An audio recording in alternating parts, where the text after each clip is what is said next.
이른바 정윤희 문건을 둘러싼 파장이 일파만파입니다.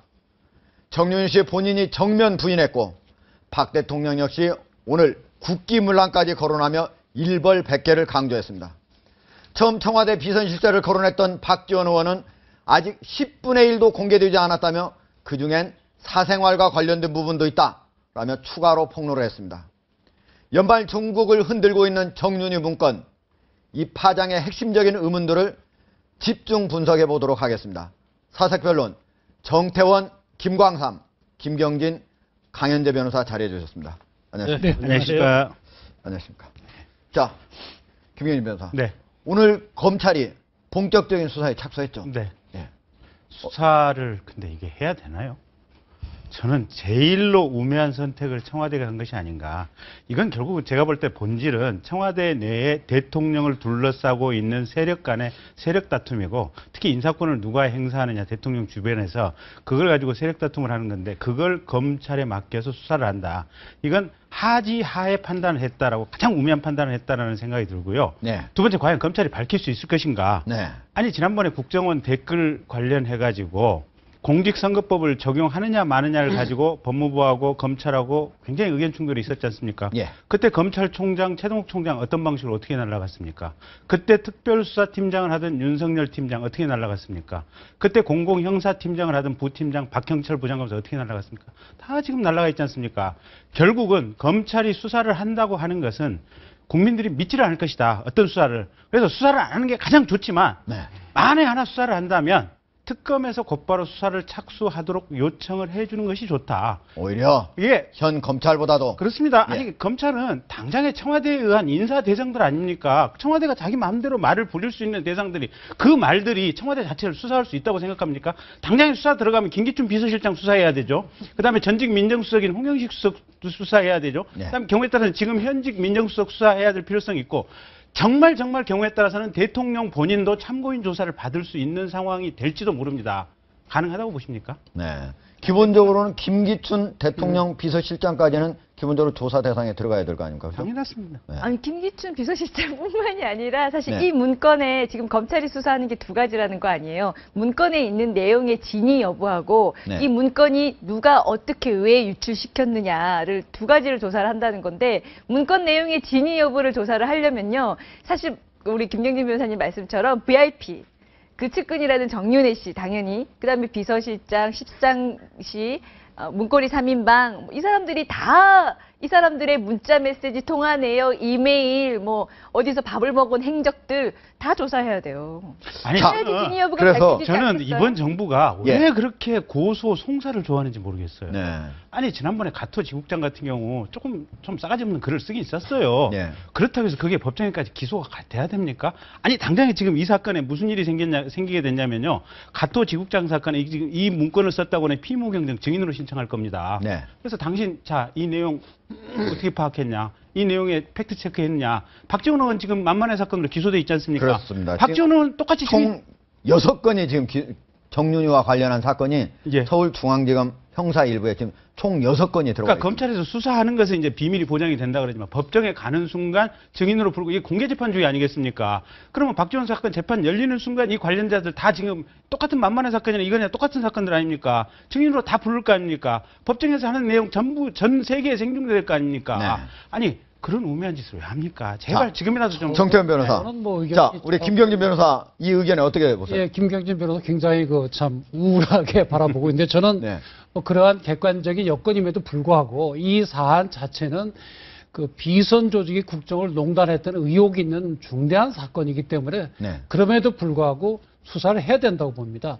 뭐 가장 이상적인 청와대 직접 조사를 해보는 게 필요하겠지만, 청와대에서는 지금 뭐 직접 조사하기 쉽지 않은 걸로 보고, 그럼 그 다음에는 이제 검찰이 수사를 해야 되는 것이고, 네. 물론 문서의 유출 경위도 중요하지만, 만약에 그 문건의 내용이 사실이라면 이것은 헌법과 법률에 의해서 선출되지 아니한 권력이 대통령 비서실장을 인사까지 하려고 하는 그런 중대한 국정농단이거든요. 그래서 그거는 엄히 밝혀져야 되는 것이기 때문에 지금 청와대뿐만 아니라 대통령께서도 검찰에 힘을 실어주셔서 실체적 진실을 밝히도록 해야 합니다. 그래서 안 밝혀지면 그 다음에 특검이 가건 뭐 국정조사하건 그 다음 문제고 일단 밝히고 또한 그 문서 유출 경위도 분명히 밝혀서 다시는 이러한 그 공직기강이 무너지는 일이 없어야 됩니다. 네. 자, 오늘 박근혜 대통령이 이와 관련해서 전체 수석비서관 회의에서 밝힌 내용이 있습니다. 핵심적인 내용을 제가 한번 보면은, 자, 누구든지 부적절한 처신을 할 경우, 그리고 그것으로 확인될 경우 지위 고하를 막론하고 일벌백계하겠다 하는 게 있었고요. 그 다음에 외부 문건 유출, 이거는 결코 있을 수 없는 국기문란 행위다. 그리고 이거를 한 점 의혹도 없이 철저하게 수사해달라. 이렇게 세 가지를 얘기했는데, 김광삼 변호사. 자, 대통령의 비서관위에서 한 이 발언 어떻게 보십니까? 일단 뭐 대통령 입장에서 이 얘기는 뭐 원론적인 얘기예요. 뭐 당연히 해야 할 얘기인데 네. 이 시점에 있어서 대통령이 과연 이런 얘기를 하는 것이 네. 뭐 시기상 타당하냐 타당하지 않느냐 이제 그 논란이 있을 수는 분명히 있습니다. 하지만 이제 문제는 뭐냐면요. 이게 지금 이제 2년차 끝나고 3년차 들어가지 않습니까? 집권 3년차 들어가는데 사실 이 문제가 일파만파로 퍼졌을 때는 사실 본인의 어떤 경제개혁이랄지 또 어떤 공공개혁이랄지 본인이 어떠한 가시적인 효과를 정권을 잡은 후에 내놓을 수 있는 그런 중요한 시점에 또 이게 터졌단 말이에요. 그래서 사실 박근혜 대통령 입장에서는 이게 정말로 본인이 앞으로 국정을 운영하는데 굉장히 중요한 문제가 아닐 수 없고 또 이게 사실 사실이냐 아니냐. 그런데 저는 개인적으로 이렇게 봐요. 그 전부터 쫙 얘기가 되지 않았습니까? 뭐 인사청문회랄지 아니면 뭐 할 때마다 뭐 만만회를 할지 뭐 특히 항상 비선 라인이 얘기됐을 때는 정인원 씨가 나타났단 말이에요. 항상. 그렇다 본다면 이게 안 있던 굴뚝에 연기 나지 않는단 말이 있잖아요. 우리 속담에. 그렇다면 뭔가는 개입이 돼 있을 거라. 근데 문제는 뭐냐면요. 이게 사실 청와대에서 이제 관계된 사람들이 고소했지 않습니까? 그래서 실제로 고소 내용은 그거예요. 검찰에서 수사할 수 있는 것은 두 가지단 말이에요. 네. 출판물에 대한 명예훼손하고 예. 공공기록물법 위반 두 개지 않습니까? 예. 물론 이제 그 과정에서 정말 국정에 개입하기 위해서 회의를 했느냐 아니냐 뭐 그런 것이 밝혀질 수 있겠지만 사실 검찰에서 수사하는 데는 상당히 한계가 있을 거예요. 또 그런 부분을 또 자세히 밝히기도 어려울 겁니다. 그래서 실질적으로 현재 어떤 야당 입장이랄지 국민의 입장에서 보면 과연 박근혜 대통령의 오늘 발언이 이게 정말 수사에 대한 영향을 주기 위한 것인지 예. 정말로 실체적 진실을 발견해서 본인이 앞으로 국정 운영을 하는데 부담을 안 가지려고 하는지 굉장히 의심의 눈초리를 쳐다볼 수밖에 없는 거죠. 이게. 자, 강희대 변호사. 예. 대통령 말씀한 중에서 검찰은 내용의 진위를 포함해서 한 점 의혹도 없이 철저하게 수사해 명명백백히 실적 진실을 밝혀주시기 바랍니다. 예. 내용의 진위라는 것은 결국에는 과연 그런 그 십상시들이 있어서 비서실장이 아닌 정윤회 씨에게 보고를 하고 그 지시를 받았는지에 관한 것도 조사하라는 내용이 들어있거든요. 네. 그래서 이거를 빠뜨리고 단순히 문서 유출 경위나 동기만 조사한다면 국민들이 그 수사 결과를 받아들이지 않습니다. 자, 그러면 정태현 변호사. 네. 자, 대통령이 말한 것 중에 보면은 만만유는 없다. 청와대 루머 이런 거 들어오는 거 민원도 많다. 기초 사실도 확인하지 않고 보도한 거다. 이런 얘기들, 이거는 네. 거의 수사 내용에 대해서 대통령이 미리 다 얘기해 준 거 아닙니까? 글쎄, 이 그걸 정도로 수사해라 이런 얘기 아닙니까? 아니, 가이드라인으로 볼 수도 있지만 또 한편은 대통령께서는 그렇게 생각하고 있을 수도 있죠. 그것이 진실이건 아니건 간에. 그러면 검찰이 철저히 수사를 해서 대통령은 잘못 알고 계시는 겁니다. 조사해보면 이렇습니다 하고 내 목을 걸고 조사를 해야죠. 이게 그냥 대통령 그건 그야말로 그 풍문에 불과합니까? 알겠습니다. 우리 그렇게 조사를 하겠습니다. 그러면 검찰이 그러니까 서야 될 자리가 아니죠. 정태훈 선배님 말씀대로 수사해요. 정태훈 선배님 말씀대로 검사들이 대통령께서 뭐라고 하시든지 간에 네. 일단 수사가 알아서 잘 하면 시작되면 스스로 알아서 나는 대한민국의 검사다. 대한민국 네. 국익을 위해서 철저히 잘하면 좋겠다. 네. 라는 검사들이 정말 이상적인 검사죠. 그럼요. 근데 문제는 작년에 최동욱 사태를 거치면서 검사들이 과연 그런 검사들이 얼마나 남아있을까. 그다음에 정권에 의해서 조인트를 까일 만큼 까였는데 검찰의 기계가 얼마만큼 살아있을까라는 점이 상당히 의심스럽고요. 그다음에 아까 대통령의 저 말씀은 본인이 가이드라인이라고 볼 수도 있고 정말 인식이 오류라고 볼 수도 있는데 밖에서 보는 입장에서는 그렇습니다.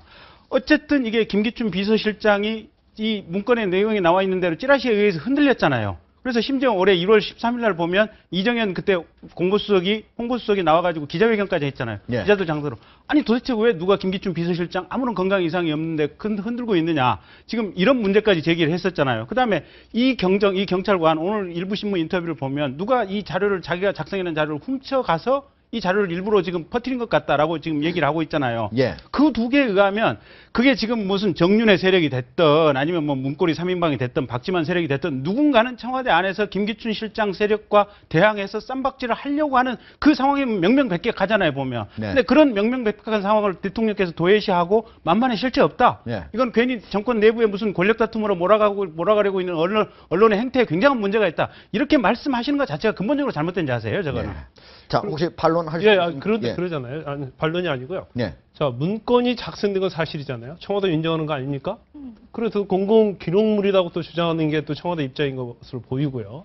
그렇다면 그 내용에 대한 진위 여부인데 사실 그렇다고 한다면 뭐 찌라시 수준이다 얘기하지만 아무리 찌라시 수준이다 할지라도 그 내용에는 아마 물론 진실과 거짓이 있을 거예요. 그렇지만 굉장히 구체적이고 이런 정황을 전체를 보면은 이것은 찌라시 수준이 아니라 실질적으로 암투가 벌이고 있다. 그런 걸 볼 수 있는 거죠. 이게. 네. 자, 우리가 지금 여야가 이 사건과 관련해서 완전히 다른 시각을 보여주고 있거든요. 그래서 지난 1999년에 DJ 김대중 정부에서 법무비서관을 지내신 박주선 새정치민주연합 의원과 전화 연결을 했습니다. 자, 박주선 의원 나와 계시죠? 예. 예, 안녕하십니까? 예. 자, 정윤희 문건, 지금 뭐 야당에서는 정윤회 게이트 이렇게 얘기를 하고 또는 정윤희의 국정농단 이렇게 얘기를 하고 있는데 지금 현재 이거 어떻게 보시고 계십니까? 참 대통령께서 비선 라인에 의해서 많이 조정을 받고 또 그 국민들을 혼란스럽게 하는 상황이 발생된 것에 대해서 정말 안타깝게 생각하는데요. 네. 저는 이 문건의 내용은 사실일 확률이 매우 높다 저는 이렇게 확신합니다. 왜 그렇습니까? 왜 그러냐면 우선 경정이 파악에 나온 경정이 문건을 작성했다고 하는데 문건의 내용이 예. 대통령과 최지근거리에서 대통령의 신임을 받아왔던 정윤회 씨고 네. 또 대통령의 최측근 비서관 3명의 비행이 관련된 보고 내용이고 네. 그다음에 비서실장 낙마를 위한 그 계획을 유포한 내용이 들어있는 내용인데 네. 이것은 사실이 아니라 한다면 문건을 작성한 사람이 자기 직위를 걸어놓거나 또는 형사처벌을 감수한 의지가 있어야만 가능한 일이기 때문에 네. 사실이 아닐 수가 없습니다. 또 예. 그리고 찌라시라고 이렇게 청와대에서는 폄하를 해버리는데 찌라시라고 하려면 이 내용이 찌라시에 의한 복사된 내용이라 할지라도 이 내용에 따라서 확인이 된 다음에 사실이 아니라는 것에 입증이 돼가지고 찌라시라고 평가를 해야지 네. 감찰도 해보지도 않고 무조건 찌라시 정도의 소문에 불과하다 하는 것은 오히려 스스로를 찌라시 정권 내지는 찌라시 대통령으로 만드는 일이다. 저는 그렇게 생각합니다. 당사자가 부인하자마자 바로 찌라시라고 하는 거는 그렇다는 거죠. 그렇죠. 예. 자, 박근혜 대통령이 오늘 검찰이 수사에 착수하는 날 바로 이거에 대해서 대통령 수석비서관회의에서 여러 가지 얘기를 했습니다. 오늘 아까 방금 보도해드렸는데 우리 박주선 의원은 어떻게 보셨어요? 이것은 대통령께서 그동안에 감찰을 해본 결과를 갖고 말씀하신 것이 아니라 이 사실 자체를 원천적으로 부인하는 내용입니다. 네. 그러면서 성역 없는 수사를 하고 문건 유출 경위를 확실히 수사하는 취지의 말씀하셨는데 이것은 검찰에 대한 수사 가이드라인을 정했다고 저는 생각을 하고 있고요. 현재 살아있는 권력의 최고 비서관, 최실세들에 대해서 검찰이 수사를 한다는 것은 사실상 불가능하고 해명성 조사에 그칠 확률이 매우 높다. 저는 그렇게 생각합니다. 예. 지금 현재 청와대 조치 가운데 가장 납득하기 어렵다 하는 게 있다면 어떤 게 있습니까?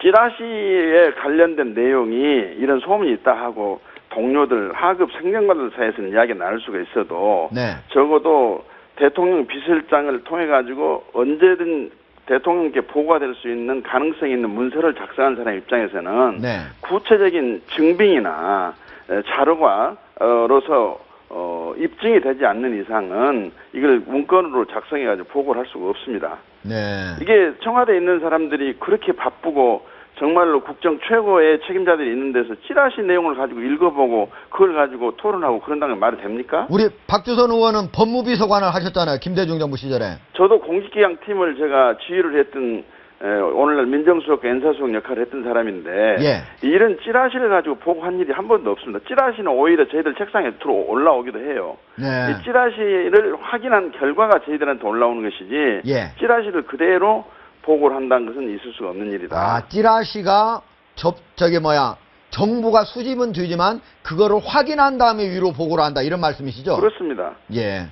자, 지금 이번 사건과 관련해서 야당에서는 특검 얘기도 나오고 국정조사대 얘기도 나옵니다. 어떻게 처리를 해야 된다고 보십니까? 이런 것을 하기 위해서 특별검사 임명대에 관한 법률이 만들어져 있고 또 검찰에 대한 국민의 신뢰가 지금 낙제점 수준 아닙니까? 특히나 이 대통령의 최측근 실세들과 관련된 문제를 지금 검찰에서 성역 없는 수사를 하고 정말로 엄정한 수사를 한다는 것을 국민이 믿을 사람이 한 사람도 없습니다.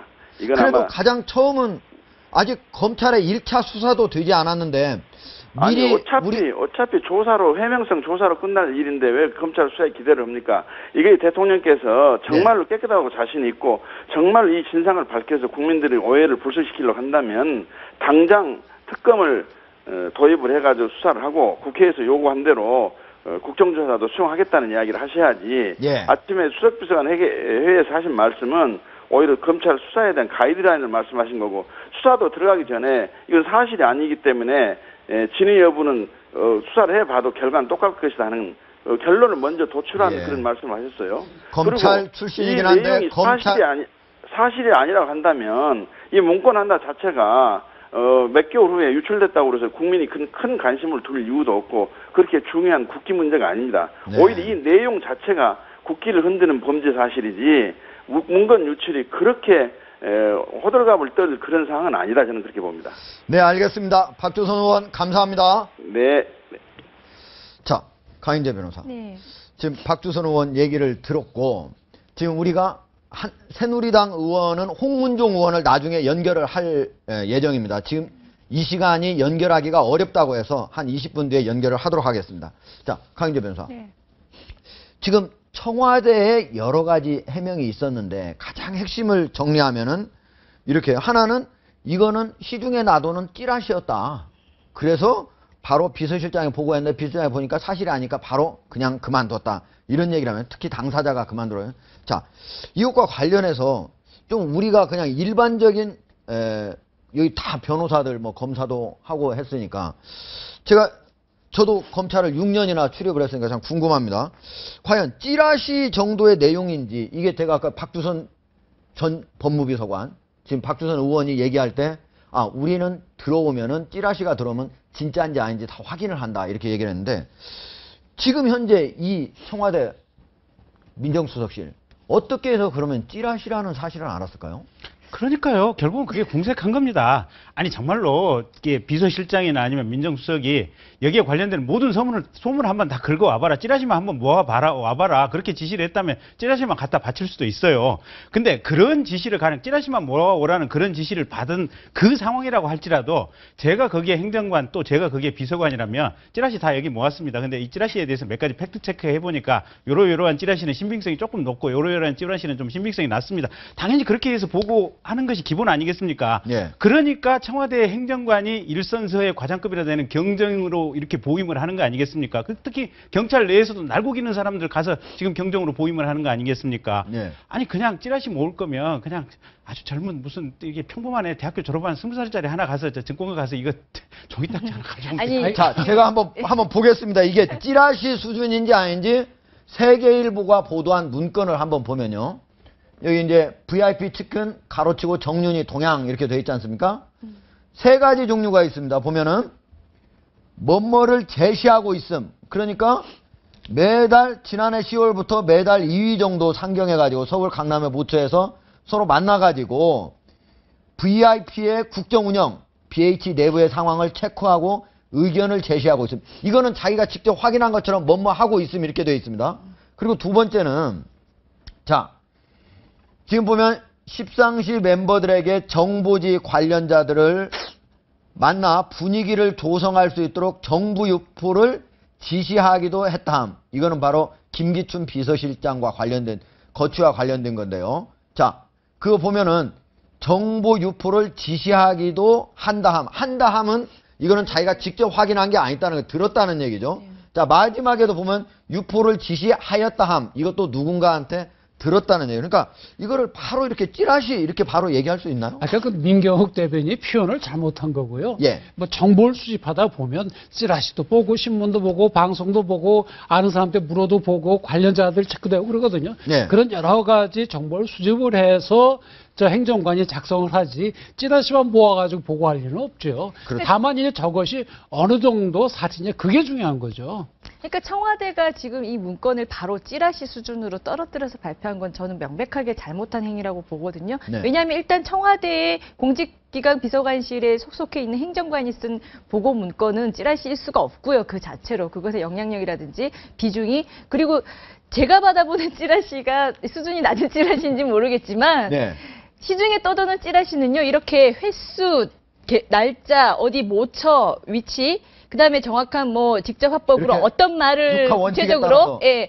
했는지 이런 것들까지는 상세하게 안 나오는 걸로 저는 알고 있는데 예. 그건 제가 뭐 받은 찌라시가 잘못된 건지 모르겠지만 그리고 예. 또 하나는 청와대라고 해서 내부 문건 보고하는 것이 전부 다 처음부터 A부터 Z까지를 다 조사한 확정된 사실만 가지고 보고를 올린다고 생각하면 그건 잘못된 거라고 봐요. 모든 보고는 아시다시피 정보 보고 단계에 1차적인 보고가 있거든요. 1차적인 보고를 했을 때 위에서 이거는 문제가 있다. 여기서 더 나아가서 요런 사항을 다시 한번 더 조사해라. 라는 2차 오더가 내려오면 이 박경정이 추가 조사를 했을 겁니다. 근데 문제는 1차 정보 보고 정도로 이렇게 확인해서 했더니 김기춘 비서실장에게는 구두 보고만 갔고 김기춘 비서실장도 별다른 조치를 안 했고 뭐 실장씨에게 물어봤더니 뭐 자기들 그런 일 없다 하고는 추가 조사에 대한 오더가 없이 이것이 마무리가 됐다는 거거든요. 예. 그러니까 박경정이 쓴 이 문건 자체를 찌라시로 보면 안 되는 거예요. 일단 저 그 제목에서 동향 보고지 않습니까? 네. 그 일단 지시를 받아서 저 보고서를 작성했다는 것이 뭐 명백하고요.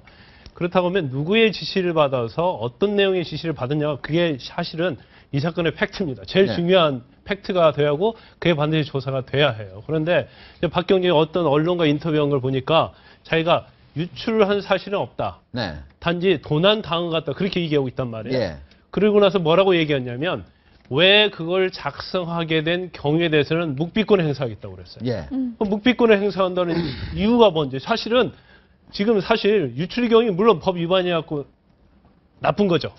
하지만 제일 중요한 것은 어떻게 해서 이게 작성이 됐고 어떤 경로로 보고가 됐고 어떻게 해서 중간에 그만두었는지 그런 것들이 진실이 밝혀져야지 정말 권력의 사유화를 위해서 청와대 내에서 청와대 밖에서 어떠한 이 권력을 타도는 쟁탈이 있었는지 정말로 권력의 사유화를 위한 그런 것들을 밝혀내는 게 사실은 중요하거든요. 네. 그런데 그런 부분을 묵비권을 행사하겠다고 하니까 그러면 검찰이 이제 어떻게 수사하느냐 그게 굉장히 중요한 문제. 어떻게 보면 박경정이 이 사건에 어떻게 보면 키를 주고 있다고 볼 수 있는 거거든요. 예. 그런데 검찰이 수사를 한다 하도 이게 어디까지 과연 밝혀질 수 있는가는 의문의 방점이 남는 거죠. 근데 청와대 설명이 좀 그게 네. 일반이 받아들이기에 쉽게 이해가 안 돼요. 왜 그런가 하면 네. 저 사실은 저것이 팩트이건 아니거나 굉장히 중요한 문제 아닙니까? 네. 그걸 더더군다나 비서실장에 보고를 했던데 비서실장 자기 얘기 아니에요. 네. 자기를 지금 쫓아내려고 무슨 뭐 증권과 찌라시를 동원한다 그런 얘기가 들어있는 거 아니에요. 그러면 그런 얘기를 상식으로 볼 때 보고를 받았으면 아니 그런 황당한 그런 행동이 있어? 그러면 확인해 보지 않겠습니까? 그거를 거기에 나온 사람한테 당신들 나 쫓아내려 이렇게 한 게 맞아? 이렇게 확인한다면 넌센스거든요. 예. 그러니까 그거 외에 만약 보고를 받았다면 그 외에 다른 방법으로 아마 확인을 했을 겁니다. 비서실장이. 그리고 확인을 하고 그다음에 아무런 조치를 안 취한 걸로 돼 있거든요. 그러면 왜 아무런 조치를 취하지 않았는지 아마 이것이 뭐 크로스 체크를 해보니까 네. 무맹랑하다 그런 결론을 내렸는지 뭔가 그 경위에 대한 설명이 있어야 되는데 그거 보고받고 당사자 3인방한테 물어보고 아니야 됐어 오케이 그걸 끝냈다는 건 일반이 그러니까요. 잘 납득이 자, 없죠. 그러면 그리고 여기에서 이 찌라시 내용이 예. 실제로 일어났지 않습니까 보면 네. 김긴출 실장이 주기적으로 사퇴한다는 얘기들이 언론에서 지난해 들어갔고, 말에 예, 실질적으로 일어났고. 예, 저도 여기 예. 와서 무슨 정치평론하면서 그 얘기를 몇 번 했던 기억이 나요 보면 예. 그런 내용들이 어쨌든 얘기해서 세간에서 얘기가 돌고 그러면서 언론의 어떤 기사화나 보도화가 되고 그러면서 얘기들이 한참 있었거든요. 그러니까 실제로 있었던 일이에요. 그게 물론 이게 그냥 정윤회 소문만은 아니다. 그렇습니다. 예. 자, 여기서 그러면은 찌라시에서 나오는 십상시, 즉 대통령을 지근거리에서 모시는 10명의 사람을 한번 우리가 보도록 하겠습니다. 자, 가장 많이 나오는 사람들은 문고리 권력 3인방이라고 하죠. 이재만 총무비서관, 그리고 정호성 제1부속비서관, 그리고 안봉근 제2부속비서관. 이 세 사람이 가장 어느 때든지 십상시에 나오는 사람입니다. 십상시 버전이 여러 개가 있는데, 그리고 2012년, 그리고 올해 초, 그리고 현재 서로 많은 다른 버전이 있는데 저희가 그런 것들을 쭉 모아가지고 한번 비교를 해봤습니다. 그랬더니 가장 많이 나오는 사람은 자 문고리 권력 3인방하고 그 다음에 나오는 게 음종환 홍보기획비서관실의 행정관, 그리고 장경상 바로 현재는 부총리의 보좌관을 지금 지내고 있는 이 5사람이 가장 많이 나옵니다. 그리고 이 5사람은 항상 거의 다 나오고 나머지 사람들이 약간씩 많이는 나오지만 모든 문건에는 등장하지 않는 사람들이 2사람이 있는데 한 사람은 조인근 연설기록비서관이고 또 한 사람은 백기승 행정관이죠. 자, 이 7사람입니다. 그리고 나머지 사람들이 저기에는 이름을 쓸 수 없는 여러 사람들이 다양하게 등장을 하고 있는데 실제로 저기 있는 7사람이 핵심들이고 나머지는 어느 경우에는 잠시 친박이었다가 친박이라고 볼 수 없는 사람들이라고 볼 수가 있습니다. 따라서 지금 보면은 저기에 나와 있는 이렇게 사람들을 보면 나름대로 십상시라고 하는 사람들은 대통령을 상당히 오랫동안 지근거리에서 보필한 사람이다. 이렇게 볼 수는 있을 것 같아요. 그렇죠. 그러니까 대통령께서 이제 국회의원 시절에 또 대통령 후보 시절에 그 캠프에서 일을 한 실무 팀원들이죠. 그리고 사실 오늘날 대통령이 있으시기까지 열심히 공헌을 한 사람들은 맞습니다. 그러나 문제는 이제 십상시나 이름 자체에서 보더라도 나라를 멸망에 이르는 간신들이라는 얘기거든요. 십상시 이름 자체가. 예. 그러니까 그 사람들이 캠프에서 열심히 노력한 건 인정하더라도 그 사람들이 그 청와대에 들어가서 또 이 공직을 아무것도 갖고 있지 않냐. 정윤회 씨에게 그런 보고를 하고 지시를 받았다고 하면 이거는 국가를 흔드는 중대한 문제죠. 사실이라고 한다면 그런 점에서 대통령의 결단이 필요한 사건입니다. 이 사건은. 그러니까 이제 정윤회 씨에게 보고를 했느냐 안 했느냐. 만약에 보고를 했다면 우리 정선 선배님 말씀이 전적으로 맞고요. 네. 만약에 보고가 없었다 이러면 근데 사실 지금 박근혜 대통령의 인사 패턴 중에 문제점 중에 하나가 너무 이렇게 나이가 중후하신 분들을 핵심 포스트에 박아야겠다. 이 생각이 문제가 아닌가 싶어요. 그러니까 자 이재만 그다음에 정호성, 안봉근 이 사람들 정말 본인을 18년 이상 이렇게 같이 정치 역정을 같이 했다. 그리고 본인 평가가 이 사람들이 아주 중요한 능력이 있다. 국가를 경영할 만한 경륜이 있다고 믿으면 아니 부총리 임명하면 되고 비서실장 임명하면 되지 않습니까? 근데 본인이 인사를 워낙 지금 나이 드신 분들 위주로 하다 보니까 저 사람들은 바로 측근 옆으로 그냥 뭐 부속실장이나 지금 총무비서관 정도만 줄 수밖에 없다라고 그냥 지레전제를 하니까 이 문제가 생기지 않았나라는 생각도 아니, 들어요. 나이 든 사람들이랑 똑같지 말고. 아니 그러니까 예. 굳이 보면 자, 제가 말씀드린 이분들을 지금 예. 결국 얘기가 뭔가 하면 예. 대통령 인사 스타일 자체가 굉장히 폐쇄적입니다. 수첩에 있는 사람만 쓴다는 거거든요. 그러면 일반 국민들이 볼 때 깜짝 인사들이 나오거든요. 아니 어떻게 저 사람이 이번에 후보로 올랐을까? 그러면 여기는 뭔가 뒤에 농간이 있다. 비선 조직이 있다. 이렇게 생각을 하게 되는 거거든요. 그러니까 이 토양 자체가 그런 의심을 받도록 돼 있던 것이 사실인 거죠. 실제로 그러니까 사실인지 아닌지는 모르지만 의심을 받을 상황은 된 건데 자 그러나 이 십상시로 바로 거론됐던 사람들은 전혀 다른 얘기를 하고 있습니다. 지금 보면은 자 익명을 요구했던 A씨 이건 찌라시 첩보 수준이다. 전혀 말이 안 된다 하는 얘기였고 B씨 같은 경우에도 10명이 한 번이라도 만났는지 안 만났는지 확인하면 금방 알 수 있는 거 아니냐. 그리고 C씨는 나 깨끗하니까 내 휴대전화 가지고 와서 한번 위치 추적을 해봐라. 만났는지. 진짜로 저거 검찰에서 쉽게 할 수 있는 거 아닙니까? 어떻습니까? 지금 김관영 못해요. 쉽게 할 수 있는 일은 아니죠. 지금 못해요. 아니, 아니, 네. 휴대전화가 네. 지금 1년 지나면 6개월 지나면 통화내역 이런 것들이 통신사에서 다 없어집니다. 아, 예. 지금 이미 1년 가까이 됐던 사건들 아닙니까? 네. 조회 불가합니다. CCTV도 보통 그 메모리지, 스토리지가 한 2개월 정도 분량이 지나면 다 지워집니다. 그래서 그 부분 식당이나 이런 것들은 지금 객관적으로 확인할 수가 없는 상황입니다. 그러니까 이것이 그러니까 통화 내역은 이제 확인을 못 하더라도요. 유치추적 같은 건 어느 정도 가능할 거예요. 그런데 이제 문제는 뭐냐면 우리도 정치하는 사람들 만나보고 그러면 전부 다 핸드폰을 하나 갖고 있지 않아요. 그렇죠. 예, 그래서 타임명에 뭐 그 대포폰일 수도 있고 아닐 수도 있겠지만 그래서 특히 저런 모임이라고 하면 당연히 예. 본인의 휴대폰을 쓰지 않았을 거라고 생각하고요. 저 문건에서 분명한 것은 뭐냐면요. 저건 정윤회 씨의 어떤 반대 정말 비선 라인이 있고 사적 조직이 있다고 한다면 정윤회 씨의 어떤 반대파에 의해서 작성될 가능성이 크다는 거 하고요.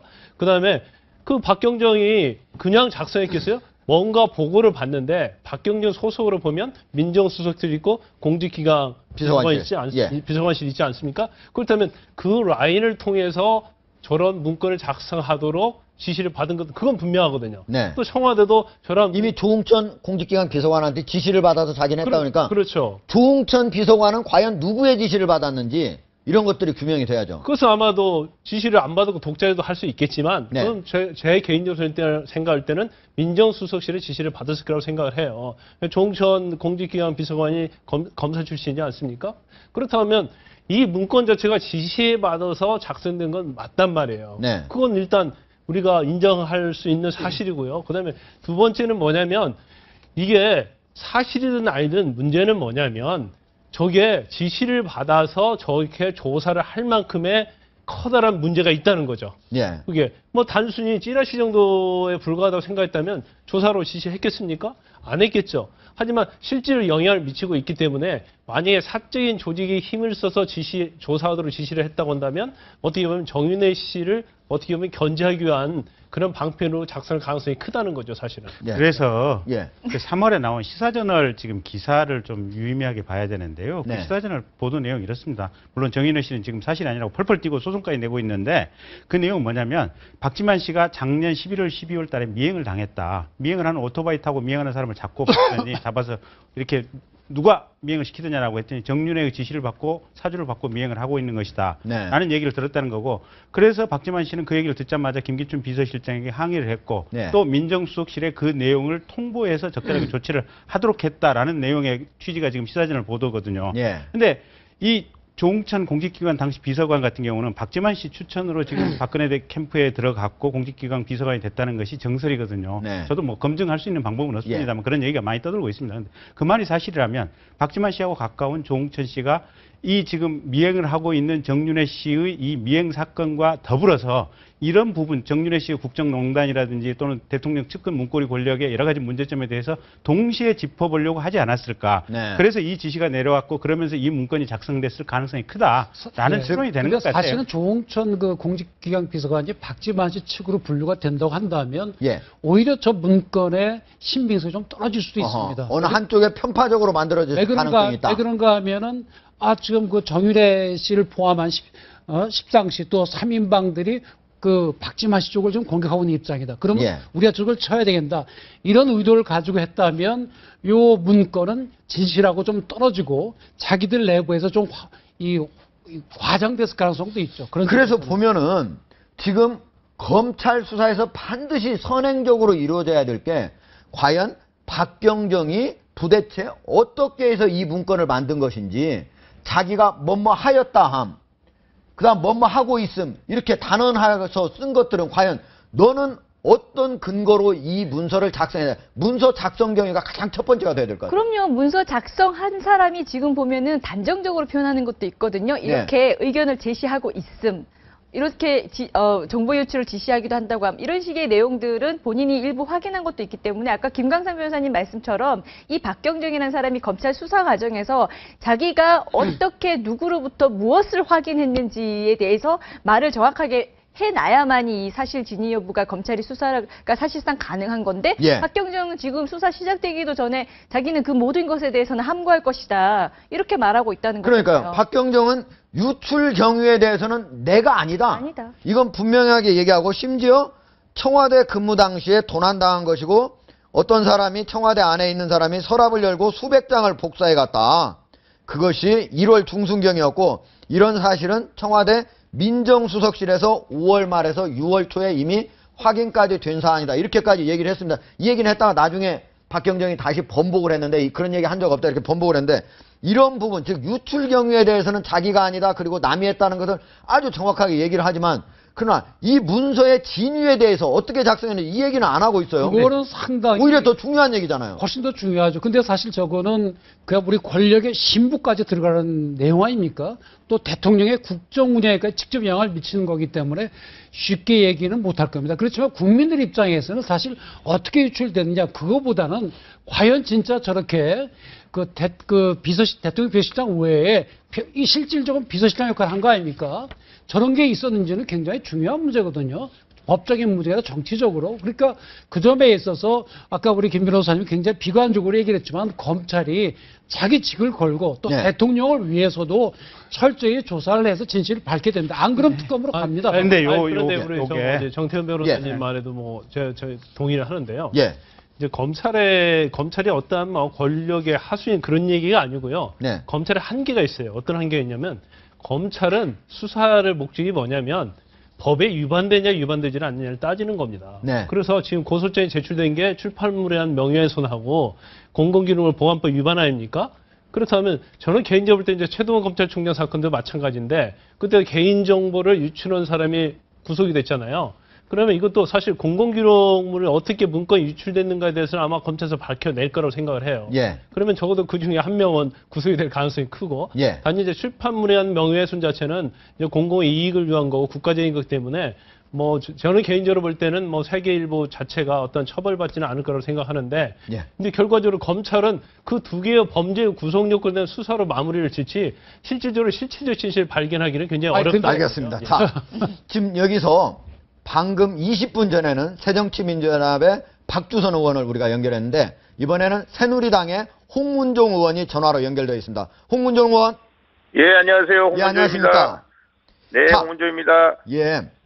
이번에 정윤유 실세설 우리 홍 의원은 얼마나 신빙성이 있다고 보십니까? 글쎄요, 저는 예, 저도 그 대통령 VIP를 10여 년 전부터 모셔왔는데요. 예. 어떤 분도 말씀하셨습니다만은 정윤회라는 분의 실체가 전혀 없습니다. 대통령 후보 시절에도 전혀 활동을 안 했어요. 네. 그건 뭐 언론에서도 이미 밝힌 거 있고요. 예. 뭐 이렇게 조한 적이 있다고 말씀하시는 분들 제가 거의 만나지 못했거든요. 그래서 예.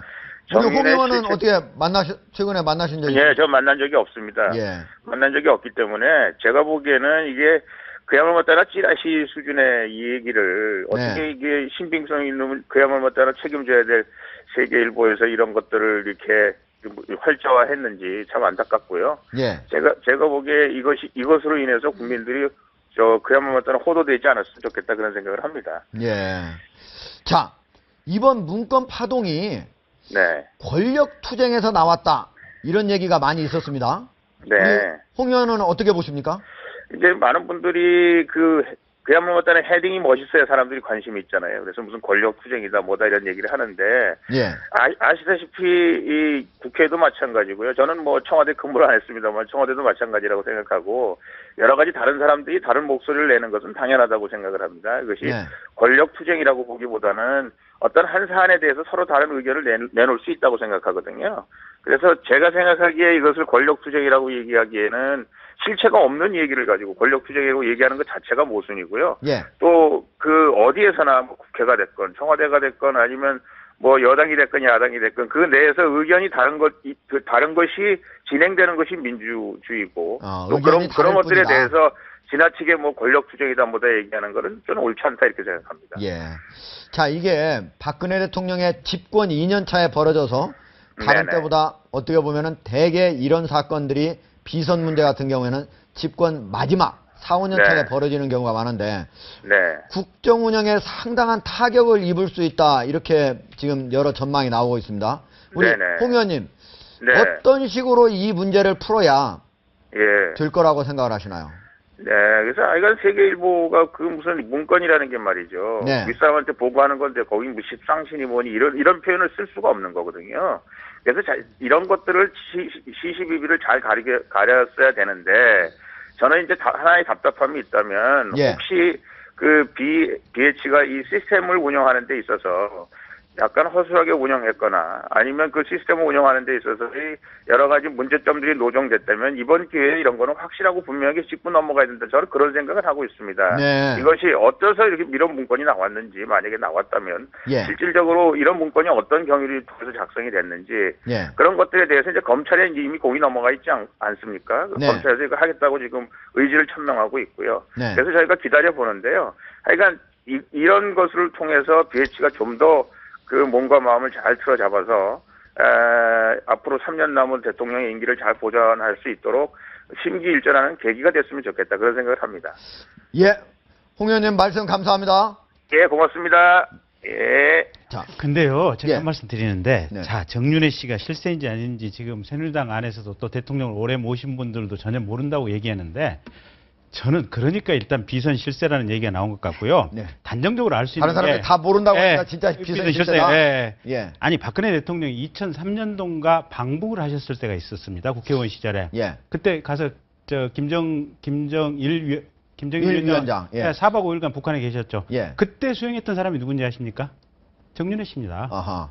그다음에 박근혜 대통령이 2002년도에 네. 한나라당 탈당해서 한국 미래연합이라고 하는 군소정당을 만들었을 때가 있습니다. 그때 비서실장했죠. 비서실장을 했습니다. 예. 그런데 군소정당, 조그만 정당이라도 하나 창당하려면 네. 돈이 만만치 않게 들어갑니다. 예. 자, 그러면 그 돈을 써야 되는 이런 부분들은 선거법 위반의 문제도 있고 여러 가지 문제가 있기 때문에 어떻게 보면 이 더러운 손을 할 만한 역할이 필요합니다. 네. 근데 제가 볼 때는 이 비서실장을 했던 이 역할 자체가 그 역할을 하지 않았나라는 생각이 들고요. 예. 또 거꾸로 거슬러 가보면 98년도에 박근혜 대통령이 달성군에 처음 출마했을 때 그때 지금 이재만, 정호성, 안봉근 그때 이제 이 비서관들을 채용을 했다는 거 아니겠습니까? 채용을 하도록 중간에서 다리를 놓고 채용을 한 사람이 누구냐? 보로 예. 정윤희 씨다. 정윤회 씨라는 거 아닙니까? 그러니까 그래서 지금 이 정윤회 씨의 존재를 사람들이 그러니까 이 집권 여당 내부에서 많이 못 봤을 가능성은 있지만 네. 정윤회 씨란 분이 어쨌든 2007년도까지는 박근혜 대통령 주변에서 확고하게 보좌를 했던 것은 이론이 없는 것 같습니다. 알겠습니다. 그러니까 이명박 대통령하고 그때 당내 경선하는 과정에서 여러 가지 최태민 목사 얘기가 나오면서 그때 정윤회 씨가 물러났다는 거 아니겠습니까? 정윤희 씨도 2007년까지는 그랬지만 2007년 이후에 못 봤다. 그건 모를 이렇게, 일이죠. 예. 그러니까 지금 말씀대로 김 변호사의 말씀대로 네. 그 정윤회 씨가 오늘 대통령이 되시기까지 공을 세운 건 맞습니다. 네. 그러나 지금 문제가 되고 있는 것은 공적 조직이 아닌 개인에 불과한 사람이 청와대 문서들 갖다가 보고 지시를 하고 비서장을 교체하는 이런 정말 헌법 질서에 어긋나는 행위였다는 게 문제가 되는 거거든요. 네. 그리고 사실 우리 김 변호사 아까 말씀하실 때 검찰이 이제 이 사건을 조사할 때 고소한 것 자체가 명예훼손하고 그다음에 문건이 신문사에 유출된 거 예. 그것만 조사하게 되지 더 이상 드러나지 않을 것이다. 물론 겉으로 보면 그게 맞습니다만은 예. 이 건의 경우에 검찰이 지금 만약에 그 비서관들이 청와대 문건을 가지고 가서 보고를 했다면 그거 자체도 공공기록물관리법 위반으로 처벌 대상이거든요. 예. 그건 고소에 안 들어 있습니다. 그러면 검찰이 이건 고소에 안 들어 있네. 그냥 넘어가겠다. 그렇게 넘어갈 수도 있지만 결국에는 그거는 특검이 또 밝혀내야 될 일이거든요. 그러니까 그 점에서 대통령의 결단이 필요한 것이고 검찰에 대해서 모든 것을 다 밝혀라. 국민들의 의혹이 그러니까 없도록 해야 되는 중요한 겁니다. 문서 그러니까 내용의 진위부터 모든 걸 밝혀야 되는 거 아닙니까? 검찰의 수사를 쉽게 믿기 어려운 게 지금 예. 자 중앙 아직 수사도 아직 안 했잖아요. 그러니까 좀 예. 들어보시죠. 중앙지검 형사 일부에서 네. 자 박지원 의원 기소했잖아요. 만만의 사건. 예. 그다음에 가토지국장 기소를 했잖아요. 전부 관련된 일련의 사건들 아니에요. 예. 근데 그 유일하게 지금 기소 안 하고 가지고 있는 사건이 뭔지 압니까? 정윤회 씨가 시사전을 고소한 그 미행당했다고 하는 부분 이 네. 보도와 관련해서. 근데 그것도 미행당했다라는 그 미행을 하고 미행을 했다라는 그건 한쪽에서는 일단 피고소인은 시사저널이지만 네. 실질적으로 본질적인 당사자는 박지만 씨. 예, 그렇죠. 그러다 보니까 검찰이 여태까지 사건을 깔아뭉개고 있는 겁니다. 근데 그보다 훨씬 뒤에 접수된 박지원 의원 발언 사건은 곧바로 기소해버렸지 않습니까? 예. 그런 검찰을 어떻게 믿을 수 있습니까? 결국은 그만큼 검찰이 이 사건에 관련해서는 쫄아있다는 얘기입니다. 그러니까 다행히 예. 이 사건은 저 형사 일부 아니고요. 예. 지금 얘기한 그 형사 일부가 아니라 특수부에 배당을 했다고 합니다. 네. 그래서 김 변호사님 걱정 저 충분히 이해합니다. 네. 종전의 검찰의 태도를 보면 겁먹고 못할 가능성이 있는데 그렇게 되면 결국은 대통령께 누가 됩니다. 예. 저는 이 사건이 어떻게 해결됐으면 좋겠는지에 대해서 예. 생각을 좀 말씀드리면 일단은 정윤회 씨나 이 문건의 진위 여부와 유출에 대해서는 저는 특검이 하는 게 맞다라고 보거든요. 네. 왜냐하면 청와대에서도 얘기했다시피 명명백백하게 밝혀서 일벌백계 하려면 청와대의 아래에 있는 검찰이 하면 안 되고 그리고 또 하나는 청와대는 이미요 고소인의 입장이에요 사실. 네. 청와대는 이미 비선 같은 거 없다 만만에 없다라고 했고 지금 청와대 비서가 8명인가가 이 허위 사실로 우리 명예훼손했다라고 고소했거든요. 이 사람들이 솔직히 BH의 승인 없이 자기들이 개인적으로 이런 고소를 할 수가 있겠습니까? 그러니까 청와대가 고소한 사안에 대해서 검찰이 고소인의 고소는 혐의 없음을 어떻게 해요? 그러니까 이거는 특검으로 가는 게 맞고 네. 국회는 더 이상 국정조사를 하겠다는 얘기는 안 했으면 좋겠어요. 예. 이 건이 국정조사로까지 넘어가면요. 가뜩이나 할 일이 많은 양 국회가 정쟁에 휘말리는 건 맞거든요. 그거는 바람직하지 않은 것 같고요. 셋째는 정윤회 씨가 이 조사를 철저히 지금 본인이 다 조사하라고 했으니까 모든 것을 열고 조사에 응한 다음에는 박근혜 정권이 끝날 때까지 전 해외에 좀 나가 계셨으면 좋겠어요. 네. 아예 알겠습니다. 그냥 뭐 누구를 십상시를 만나고 뭐 이런 거 아직 잡음이 아예 없게 그냥 해외에 좀 떠나 계시는 나가줬으면 게 좋겠다. VIP에 대한 로열티를 다시 증명하는 거다. 알겠습니다. 자, 저는 59초 후에 다시 돌아오도록 하겠습니다. 가을을 보내고 겨울이 시작된 첫날, 거짓말처럼 첫눈이 내렸습니다. 그런데 재밌는 것은 첫눈을 대하는 자세가 연령별로 다르다고 합니다. 젊은 층은 첫눈하면 패딩 또는 장갑 등 내 몸의 패션을 걱정하고 중장년층은 전기 매트, 보일러 등 집안 난방 걱정부터 한다고 합니다. 돌이켜보면 첫눈이 설렜던 이유가 첫눈 오는 날 만나자 이렇게 약속했던 그 약속 때문이 아닐까 합니다. 오늘 첫눈을 핑계 삼아 보고 싶던 사람에게 연락 한번 해보는 건 어떨까요? 쾌도남마 오늘은 여기까지입니다. 자, 정태현 변호사 마지막. 예, 불행히도 우리 정권의 역사를 보면 항상 비선 그룹이 있어 왔고 그 비선 그룹의 부패와 불법이라는 것은 수사를 통해서 다 구속됐습니다. 예. 이번 사건의 경우에도 그것이 검찰 수사가 됐건 특검 수사가 됐건 철저히 실체를 규명해서 진실을 밝혀서 책임질 사람은 반드시 책임을 지우는 그런 새로운 이정표를 만들어야 되겠습니다. 문서 유출 경위뿐만 아니라 국정농단이 있었다면 반드시 그 자체도 해결해야 되겠죠. 그죠? 모든 것을 다 수사해야 됩니다. 알겠습니다. 고맙습니다.